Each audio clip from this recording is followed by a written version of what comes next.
All right, welcome back.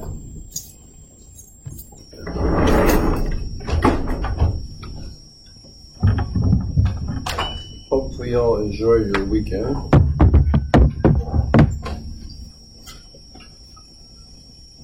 Alright, so we will continue on today with proof by induction, where we're going to formalize it a little bit more and sort of see how we prove things using it. What are the elements that we have to have in a proof by induction for axioms about the natural numbers. But anyway, today we'll sort of just how we do the proof. And then I think the last part of this section will be what's called strong induction, which is a little bit different. But we'll get there when we get there. Any questions about anything we did last time? No? Okay. So the basic idea behind a proof by induction is that we suppose we have a P of n is a propositional function. Remember, it's just a proposition, some sort of statement that depends on a natural number n in this case. Okay? So induction is how we demonstrate the proof. The method of induction, or proof by induction, is how we can demonstrate the truth of every proposition P of n by doing two things. We have to prove that P of 1 is true, which we call the base case, or the basis step in those. And we have to prove that for all n, if P of n is true, that implies that P of n plus 1 is true, which is what we call the induction step. Okay? So, if we have proven both of these things, right, we proved that P of n always implies P of n plus 1. The other thing we proved is that P of 1 is true. So if that's the case, right, this is P of 1 is true, and if P of 1 is true, it implies P of 2 is true. That implies P of 3 is true. That implies P of 4 is true. And so on, right? So that's going to tell me that literally every P of n for all n, is in fact true. So basically, again, like I mentioned before, this is like the infinite chain of dominoes, right? If I know that every domino knocks over the next one, then if I knock over the first domino, I can know that all dominoes will be knocked over. Okay? Okay. So to have a proof by induction, and I want to point out, if you ever prove something by induction, you should literally write down proof by induction, because that way the grader, your reader, e.g. me or the TA, the person grading your problem, I guess the reader too, they'll know that you're actually trying to use proof by induction. Because it's important. You don't want to just do it and then never say the word induction, because it'll be hard to understand what you're trying to do in that case. But they all should have the same basic structure. One, the setup. So for setup, you should define, well, what are the propositions P of n? You can say, like, literally, let P of n be the proposition that, and then something depending on n. You don't have to, though. Second step, the base case. Okay, so this is where you show that P of 1 is true. All right. Sometimes inductive proofs, the first step might not be when n is 1. Sometimes they might start at like 2. It's possible that you have something where it depends on n is 2. But in any case, do your first step, the first domino. Basically, it's going to knock over all the other ones. Okay. The induction step is to assume let n in the natural numbers be fixed, and assume that P of n is true. So this is what we call the induction hypothesis, by saying, okay, suppose for some n, P of n is true. And then you perform calculations, so you do something to show that P of n plus 1 is true. So basically you assume that P of n is true for some n, and you show that P of n plus 1 will be true. In other words, you've proven the implication that P of n implies P of n plus 1. And the conclusion is now say, okay, thus by induction, P of n is true for all n. So make sure that a lot of students will just do a proof by induction, and their proof will basically just be the scratch work of this step. Well, they'll ignore everything else. So the important thing is to make sure your proof reads like a proof. So at the very end, you say, by induction, we've proven P of n. Okay? That's pretty much it. That's literally all induction is. So let's do some examples. We did this one on Friday, but I left it in because it was in the book, and I left it in. I also added an extra one we could do. But let's just do this one. So the sum, theorem 5.2, the sum of the first n integers is given by the formula. The sum from I goes from 1 to n of, there should be an I here, sorry, is 1/2 n times n plus 1. So the setup, okay, so let P of n be the equation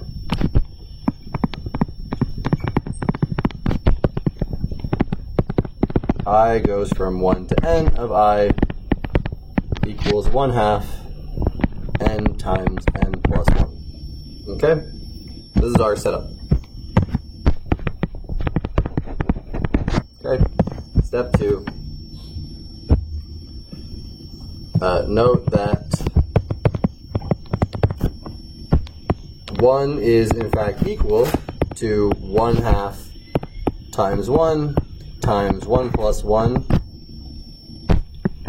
So P of 1 is true. And again, not every proof by induction will use the literal P of n, P of 1 notation, but you can. So this is our base case. Okay? Alright. Now, suppose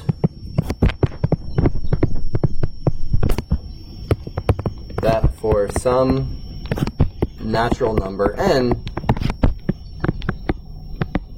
we have that P of n is true. That is to say, so that is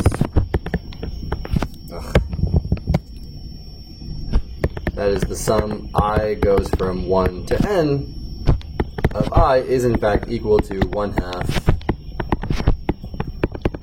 n times n plus 1. Okay?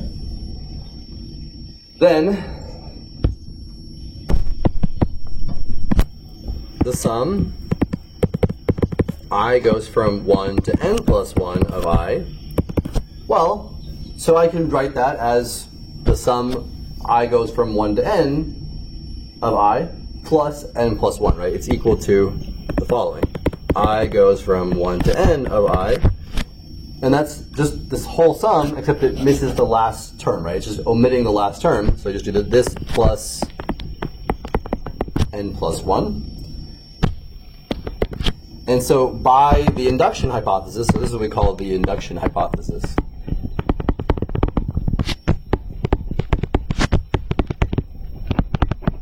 Okay. So by the induction hypothesis, this is going to be equal to 1/2 n times n plus 1 plus n plus 1 okay, and you know, you can solve this however you feel like it.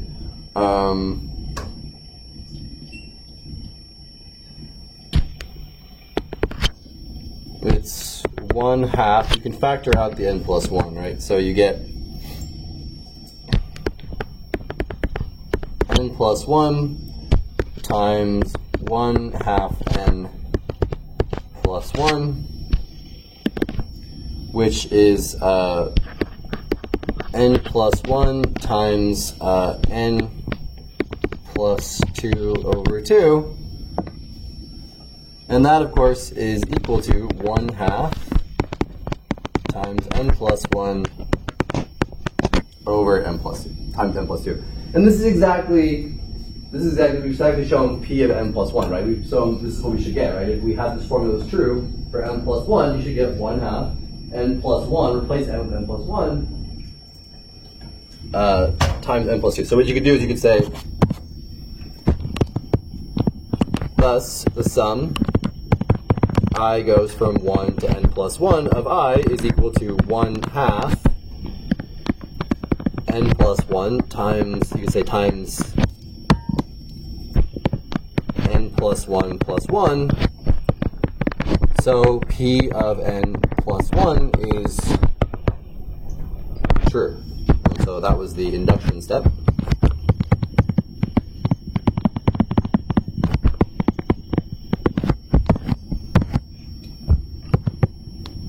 Therefore, the sum by induction, you say by induction,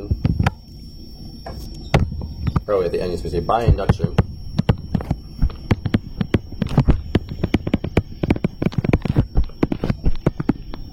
the sum I goes from 1 to n of I is equal to 1/2 n times n plus 1 for all n in the natural numbers. And that was the conclusion.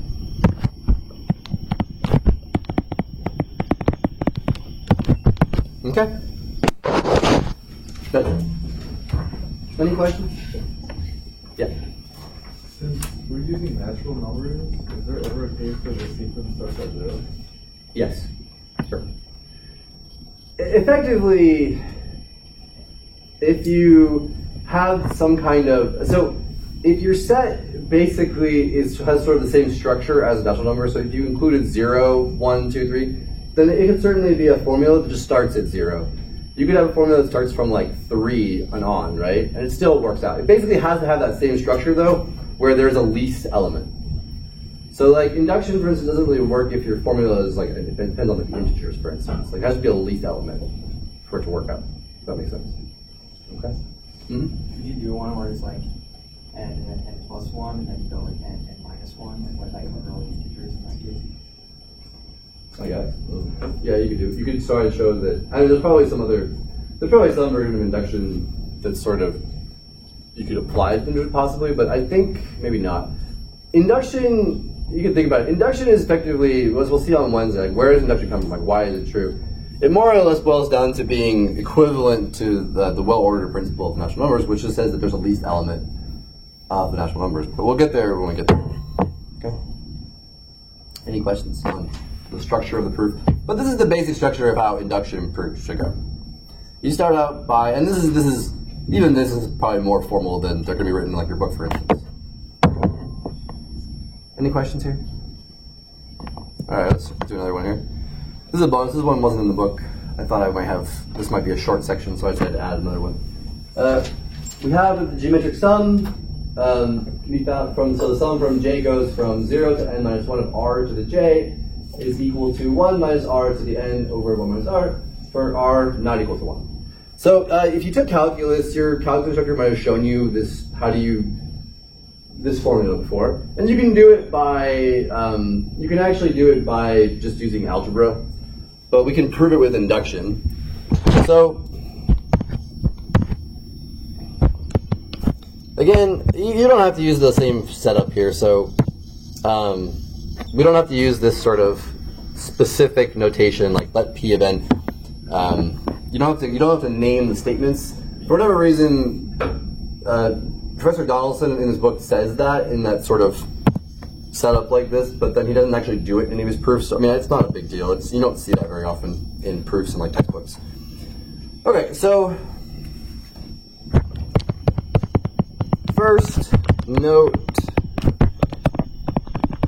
that for n equals 1, the sum from j goes to 0 to 0, or you could say 1 minus 1 if you wanted to.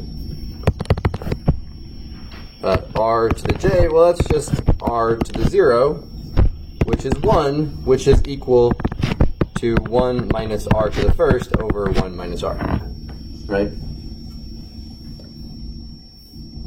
So the base case works.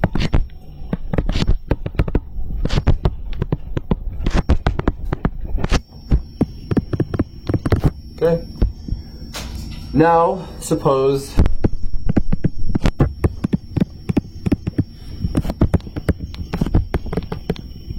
for some n in the natural numbers, the sum j goes from 0 to n minus 1 of r to the j is in fact equal to 1 minus r to the n over 1 minus r. Okay. So just our induction step. And so this is actually a nearly identical proof to the one we just did. Maybe take a minute and try to write out the next step, right? How do you want to show this formula is true when we replace n with n plus 1? So why don't you take a moment and just try it. It's pretty straightforward. I think it's straightforward. I did it earlier today, or yesterday. But it's not too tough, but I mean, just try it.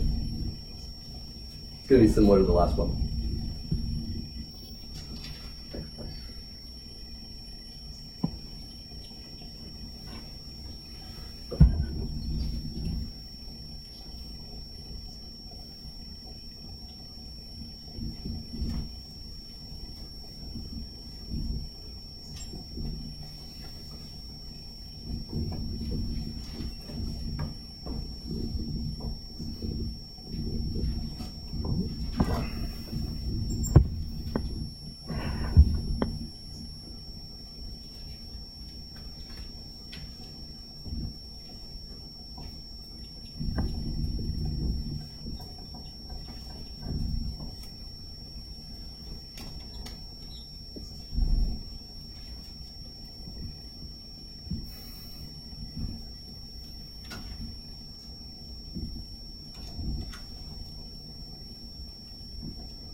All right, so most of this is pretty straightforward. I'm going to go to the next slide here because I hate writing on the bottom of this thing.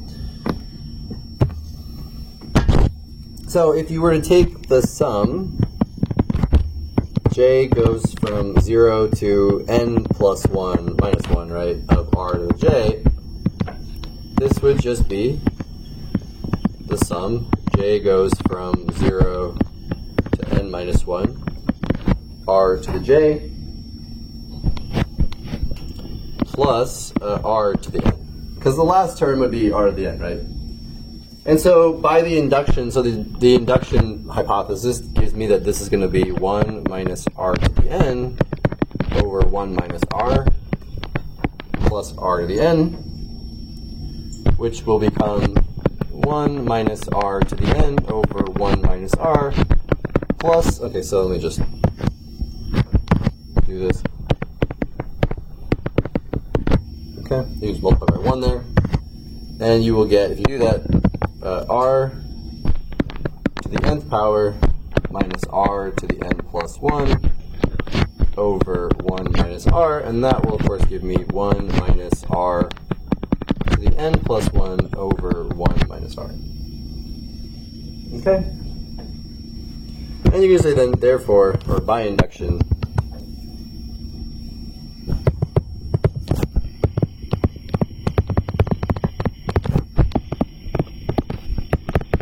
the formula is true.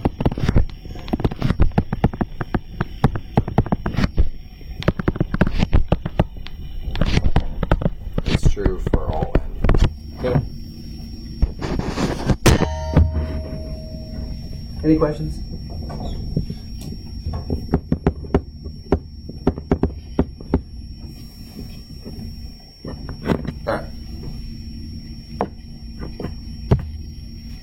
This one's a little bit harder. I was having trouble proving this by induction originally when I was prepping for the class this morning, but I'd written down n. I'd actually made a typo. I actually fixed it before I looked up it. I actually had n times n plus 1 times n plus 2, and if it was n, so let me just ask you a question. If it was n times n plus 1 times n plus 2, it's very easy to show that that is divisible by 6.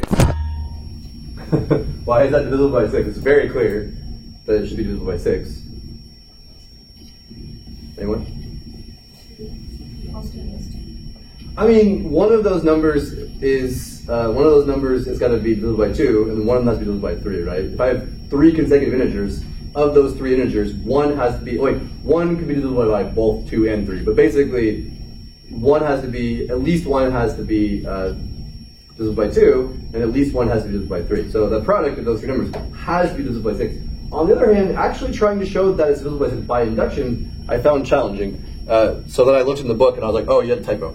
And it's actually this. But feel free to try to prove that's divisible by 6 using induction. You don't need to do it, but I mean, you can try it and see what happens.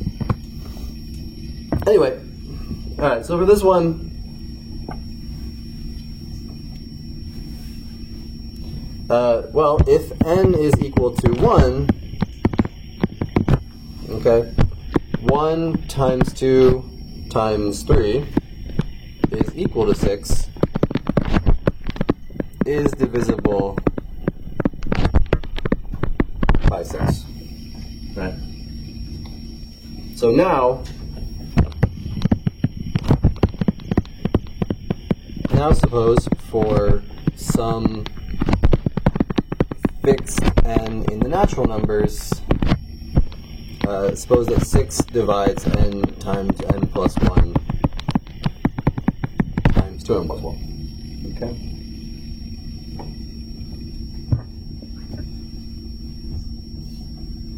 Now, there's a trick here, and so you might, if you try to do this like directly, well, you might say, okay, well then n plus 1 times n plus 2 times 2 times n plus 1 plus 1. If you try to, like, I don't know, multiply that out, and you might have a hard time showing, because like, what do you want to do? You want to use the fact that this product is divisible by 6, right? So the question is, this is what would happen if you plugged in, replace n with n plus 1, then you would get this, right? The question is, how do you utilize the fact that this is divisible by 6? It's actually hard to do. It's hard to make this pop out of here. So what you can actually do is just use the fact that since this is divisible by 6, if the difference of this and this is divisible by 6, then this has to be divisible by 6. So just subtract. Take this, subtract this. Turns out to be the method here. So,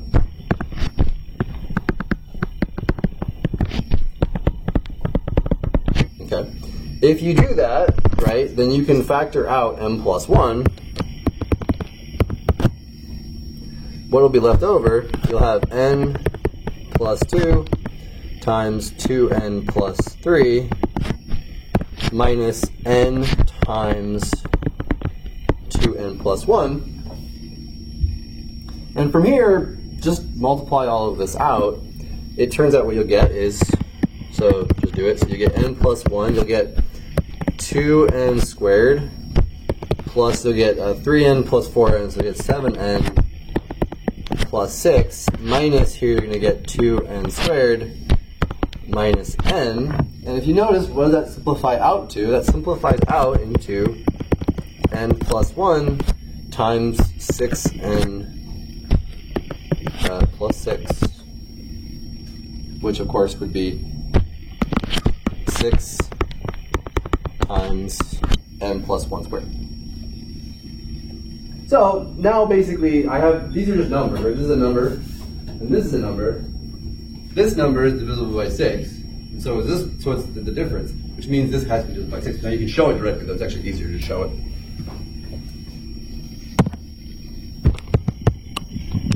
So then n plus 1 times n plus 2 times 2 times n plus 1 plus 1, that is equal to 6 times n plus 1 squared minus, no sorry, plus n times n plus 1 times 2n plus 1, which is equal to 6 times n plus 1 squared plus, say, 6 times k by the induction hypothesis.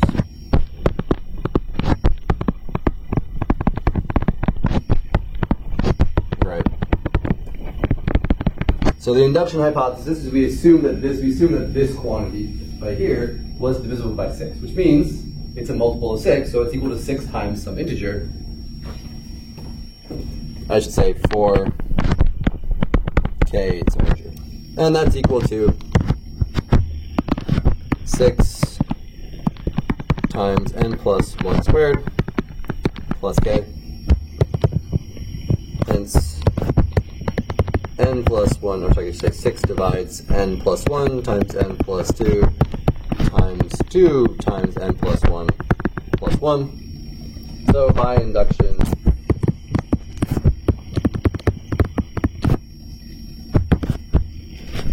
n times n plus 1 times 2n plus 1 is divisible by 6 for all n in the natural numbers. That's it. Any questions?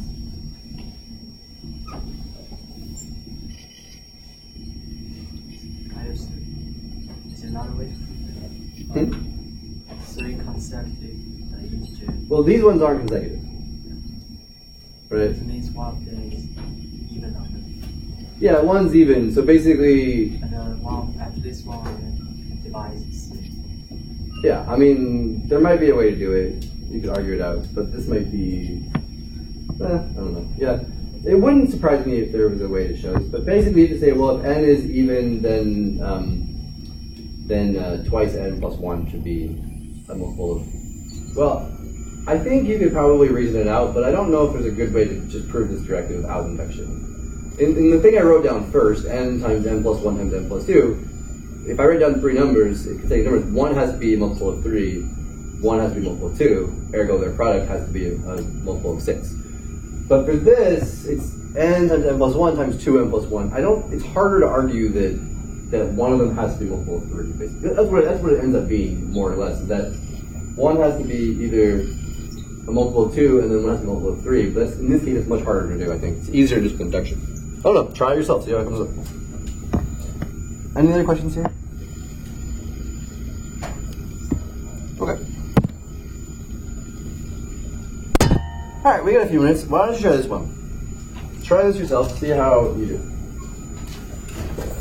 There is a little bit of a factoring component to this one, but I think the basic setup for how you do this proof is pretty straightforward. But yeah, give it a try. Okay.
equal to 1,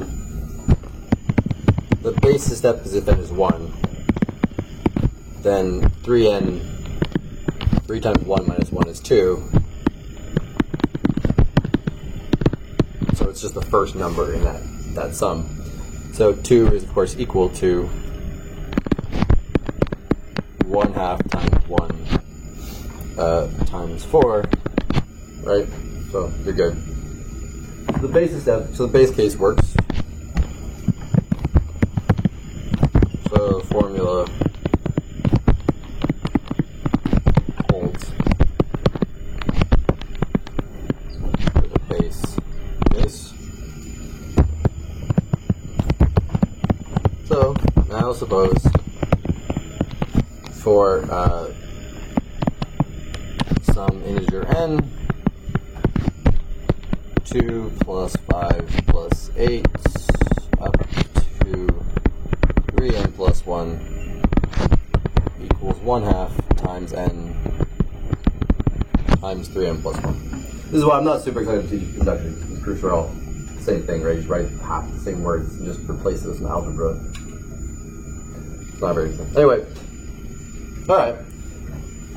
Then, if I add up 2 plus 5 plus 8 up to, say, 3 n minus 1, and then I add to that 3 times n plus 1 minus 1, then this is going to be equal to, by the induction hypothesis, 1/2 n times 3n plus 1, plus, this is 3n plus 2. It's 3n plus 3 minus 1, so plus 3n plus 2. And so now just multiply this out. If you do this, you get 1/2 times 3n squared plus n, plus you get 2 times 3n plus 2 over 2, like that. And so if you simplify this, you're going to get 1/2 times 3n squared plus 7n plus 4. Did you guys get to that point? Yeah? Okay. The next step here is just the only hard part of this entire thing, which is that you have to factor that. It does factor, though. It factors into 1/2 times n plus 1 times 3n plus 4. Which is exactly what you're looking for, right? It's, right here.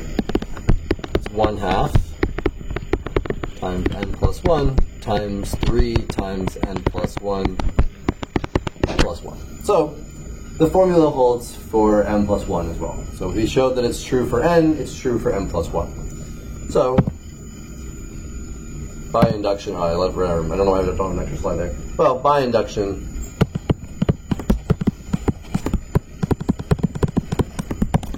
the formula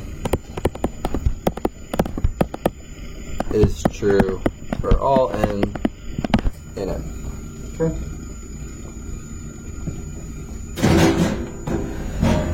Now, pretty straightforward. When you see it written down, I mean, it's clear that when I'm writing this down, maybe if you're watching me do this, it's clear that I know where this is going, right? I know what to do here. I know how the math is going to shake down. It's going to, end up being, if I were to just use the formula in this step, I know what I'm going to get to, right?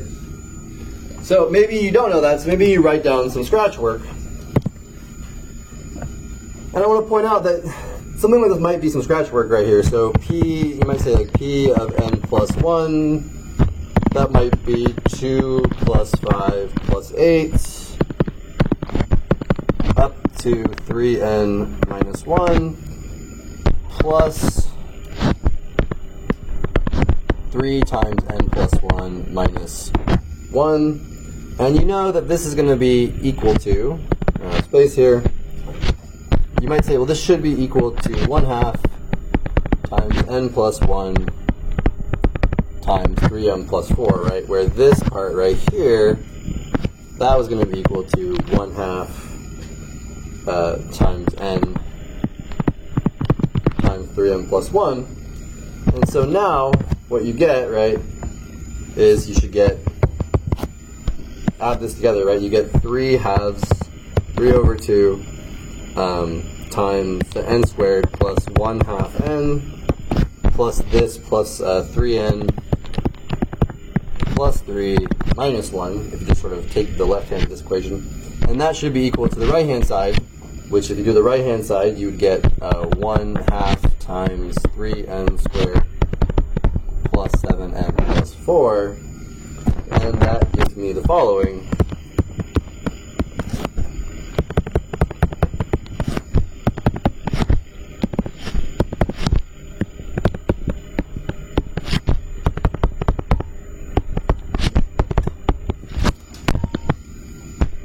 So, if you write it out, right, you just sort of start with the left-hand side and the right-hand side of this equation, and you do the same thing on both sides if you just sort of expand out. Take this, right, and expand it out. Take this and expand it out. You get the same thing. I want to point out, though, this does not constitute a proof under any circumstance.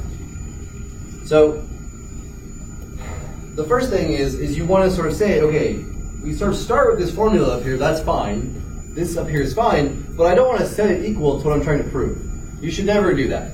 So that's sort of like one of the sort of basic ideas in proofs is don't, Pm plus 1 is the goal of the induction. I want to show that Pm plus 1 is true. Okay? So you cannot prove P of n implies P of n plus 1 by starting with P of n plus 1. So don't do that. It's fine in scratch work, but like don't have your final proof have that. Your final proof should be P of n is true. And then you want to start by using basically half of the formula. What half do I get if I plug in, you know, n plus 1 for n, if I replace n plus 1, and then use the induction hypothesis to somewhere show at the end that you get the formula is really equal. Okay? 2, explanation is important. If I go back here, there's no explanation here. Nothing like what is P of n, right? I've written down a propositional function, but like what is that?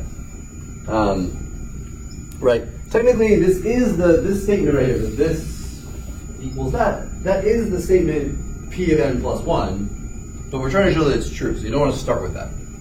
Okay. Oops. Okay. You need all of the parts, more or less. The setup, the base case, the induction step. I mean, the setup is, I don't know. Neil doesn't practice what he preaches. None of his proofs actually use the setup. If you go read the book, there's nothing like, this is what P of n is. No, he doesn't do that. Forget it. It's fine. As long as you sort of say, okay, well, if n is equal to 1, prove the base case, right? You need the induction step. You should say the induction step. You should say, you know, let's assume for some n that this formula is true. Okay? Then, let's see if we can figure out if P of n plus 1 is true. And you know, like I said before, you should say that what you're doing is proof by induction. At some point during that proof, you say by induction or whatever, just so the person reading it understands what you were doing. It's usually clear.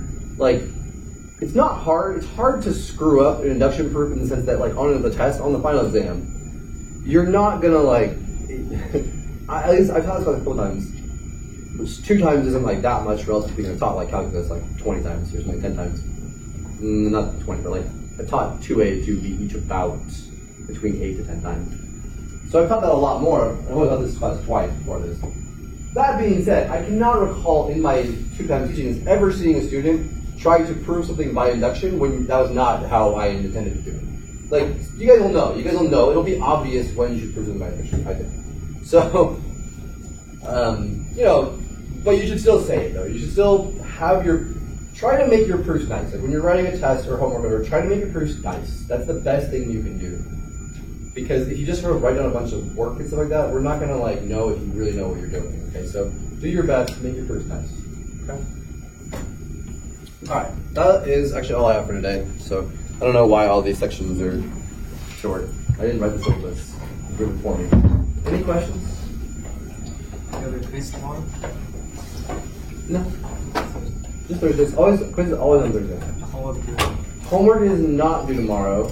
It's due next Thursday, or next Tuesday. So I did actually I think I talked to some of you guys on Friday last week. I did assign homework last week. So homework at 4, but it's not due tomorrow, it's due next Tuesday, so a week from tomorrow. So it has questions from I think 5.2, maybe from 5.3, I actually don't remember now. But it had questions from stuff we hadn't covered yet as of last week, so there was no way I was going to make it due on Tuesday. So it's due next week, so you should definitely have enough information to start working on those problems for that homework, so feel free to go home and try those. I think they're all induction stuff, so I mean I think you have enough more or less to do some of those problems, so try it out. But yeah, so that's it. Alright, have a good one guys, I'll see you on Wednesday.